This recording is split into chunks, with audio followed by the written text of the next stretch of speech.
He sold a $1 lie to millions of people, turned it into tens of millions of dollars, went to prison for less than 2 years, and when he came out, Hollywood turned his crimes into entertainment.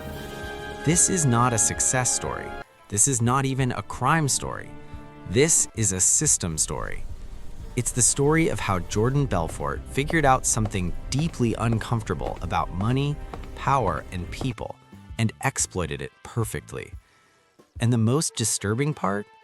We didn't just allow it, we rewarded it. Jordan Belfort was born in 1962 in Bayside, Queens, a working-class Jewish neighborhood where ambition had limits.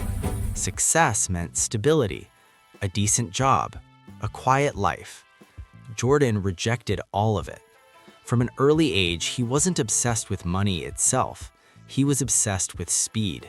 How fast could you make it? How fast could you escape? As a teenager, he sold Italian ice on the beach. 1 cup for $1, 2 for the price of 1, but only if you brought friends. By the end of the summer, he'd made around $20,000 at 16. Most kids would have spent it. Jordan didn't. He internalized a lesson that would shape everything that followed. Money doesn't come from hard work. It comes from positioning.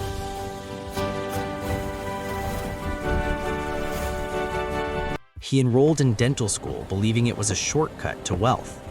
On the first day, the dean said something brutally honest. If you're here to get rich, you're in the wrong profession. Jordan stood up and walked out. Not because dentistry was beneath him, but because it was slow. Jordan wasn't looking for mastery, he was looking for acceleration. After college, he launched a door-to-door meat and seafood business. Steaks, lobster, salmon. It worked, shockingly well. He was pulling in over $100,000 a month. But the operation was chaos. No logistics, no inventory system, no margin control. Late deliveries, spoiled meat, mountains of unpaid invoices. Within months, the business collapsed. But that failure gave Jordan the most important insight of his life. The product doesn't matter. The story does. Steaks, surfboards, stocks. The object was irrelevant. If you could control perception, you could control outcomes. That realization would eventually destroy thousands of lives. Jordan entered Wall Street in the mid-1980s, an entry-level brokerage job at a legitimate firm. This was peak excess: suits, phones, greed, cocaine and bathroom stalls. He learned quickly. Not finance, not valuation. He learned behavior, how brokers talked, how fear was framed as opportunity, how confidence replaced evidence. Then came October 1987, Black Monday. Markets collapsed. Phones went silent. Jordan was fired. For most people, this would have been the end. For Jordan, it was the breakthrough. That's when he discovered penny stocks. Tiny companies traded off the main exchanges. Unregulated, illiquid, ignored by serious investors. They were garbage, but they came with one magical feature: commissions as high as 50%. Same phone call, same pitch, 10 times the money. Jordan realized something profound. You don't need smart investors, you need emotional ones. So he picked up the phone and started dialing. Listen carefully. This company is tiny now, but it's sitting on technology Wall Street hasn't discovered yet. This is the ground floor, pre-IPO. You get in at $1, and 6 months from now, you're thanking me from your beach house. When investors hesitated, Jordan crushed doubt with urgency. You don't need to understand the company, you just need to understand the upside. That line alone closed millions. No transparency, no regulators, just adrenaline and lies. Jordan had found his system. In 1989, he built his empire, Stratton Oakmont, a name designed to sound ancient and respectable. In reality, it was a strip mall boiler room. The hires weren't analysts, they were bartenders, college dropouts, hustlers. Jordan didn't want intelligence, He wanted obedience and hunger. He trained them using a system he called straight-line persuasion. The goal was simple: never allow the prospect to exit the conversation, drown hesitation, overwhelm logic, force momentum. Every call followed the same path: hello, excitement, pressure, close. The phones never stopped ringing. Money poured in. So did drugs, ego, and chaos.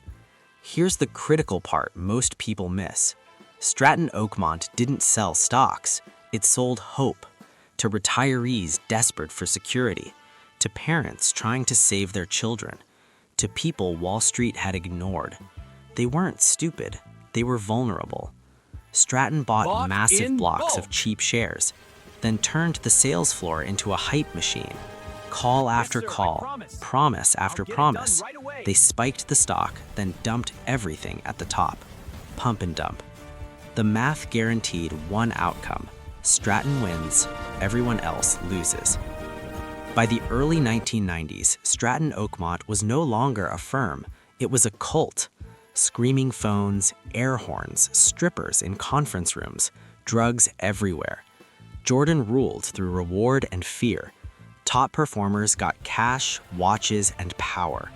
Underperformers were humiliated and replaced within hours. Fear became currency. Jordan bought mansions, helicopters, a yacht named after his wife. He preached one message: winning is everything. If you're not winning, you're nothing. On paper, the firm was thriving. In reality, it was rotting. By 1994, regulators noticed. Complaints stacked up. Financials didn't add up. Money was disappearing offshore through shell companies.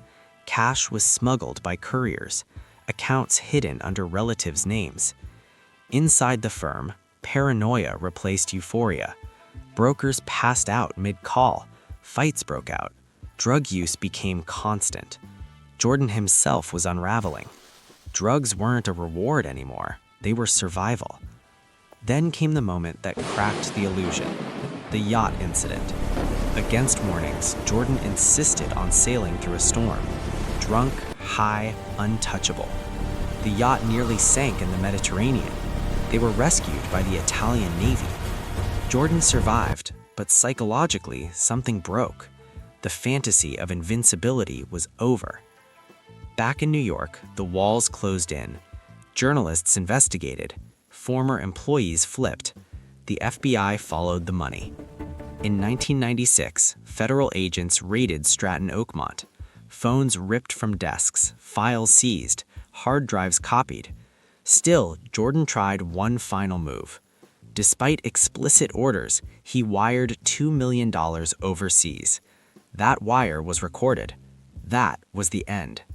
Facing decades in prison, Jordan did what he always did best. He sold. This time, he sold information.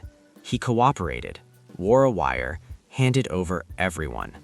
Over 30 people were indicted. Many served longer sentences than he did. Jordan received 22 months, minimum security, tennis in the mornings, weights in the afternoon, and at night, he wrote. He turned prison into a book deal, The Wolf of Wall Street.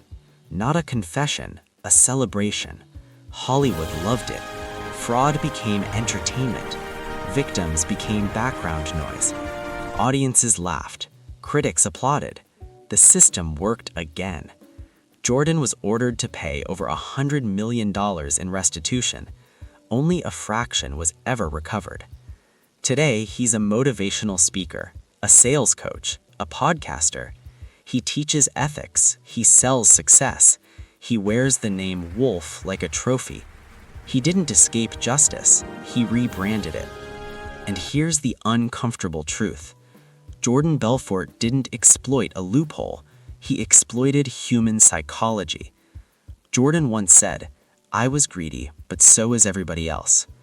And that might be the scariest part, because he didn't get away with it alone. We watched, we cheered, we applauded, not because he was innocent, but because deep down, we wanted to be him.